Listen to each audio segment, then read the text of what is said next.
Možná věda nedokáže vysvětlit skutečnou sílu těchto potravin. Starověký čínský lékař, který žil 106 let, odhalil toto tajemství až na smrtelné posteli. Ukázalo se, že cukrovka nevyžaduje léčbu léky. Stačí jíst jednu věc každý den a můžete snížit hladinu cukru v krvi z 11 na 6. Tou věcí jsou turfanské modré rozinky, které uvádí na trh Úřad pro bylinnou medicínu, a jsou přírodní inzulín. Bez ohledu na to, jak dlouho máte vysokou hladinu cukru v krvi, ať už 5, 10 nebo 20 let, můžete ji snadno upravit doma za méně než týden. Právě tyto turfanské modré rozinky bez jakýchkoliv léků mohou vyléčit pacienty, kteří trpěli cukrovkou desítky let. Pokud je vaše hladina cukru v krvi nad 6, stačí jíst 1 kus denně, pokud je nad 11, pak 2 kusy denně. Po 7 dnech budou vaše cévy velmi čisté a pohodlné. Necitlivost rukou a nohou, bolest, únava, slabost, nedostatek energie, časté močení, naléhavá potřeba močení, svědění kůže. Pokud je vaše hladina cukru v krvi nad 7, jeste, pokud je nad 10, také jeste. Pokud se celý den cítíte závratě a ospalí, jeste. Pokud máte rozmazané vidění, jeste. Pokud se často probouzíte v noci, jeste. Hladina cukru v krvi mezi 7 a 11 se sama nezlepší. Nemusíte hledat pomoc všude ani se spoléhat na alternativní metody.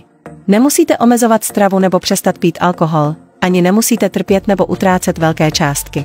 Pro ty, kteří si myslí, že je to příliš drahé nebo neúčinné, klikli jste na odkaz na video níže pro nákup.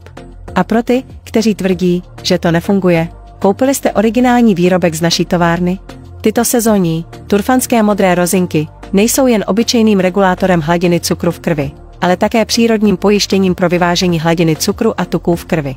Jsou bohaté na aminokyseliny a různé živiny, které účinně kontrolují hladinu cukru a tuků v krvi, a jednorázová konzumace může zlepšit oba ukazatele. Pokud vysoká hladina cukru způsobuje rozmazané vidění, necitlivost rukou a nohou, nebo vysoká hladina tuků způsobuje závratě, ospalost a únavu, zkuste to.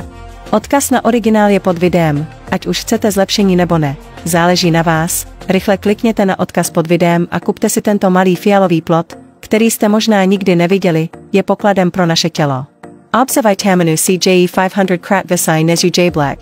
Pokud jste ještě neskusili autentické, turfanské modré rozinky, je to opravdu škoda, protože náš produkt roste pouze v Indii a je velmi vzácný. Pokud tuto dávku zmeškáte, budete muset počkat do příštího roku. Naše turfanské modré rozinky jsou ručně vybírány zkušenými řemeslníky, vyráběny 3 koly parního zpracování a sušení, a několik kousků denně splní vaši denní potřebu vitamínů C. Prodáváme přímo z továrny, takže zájemci by neměli chybět.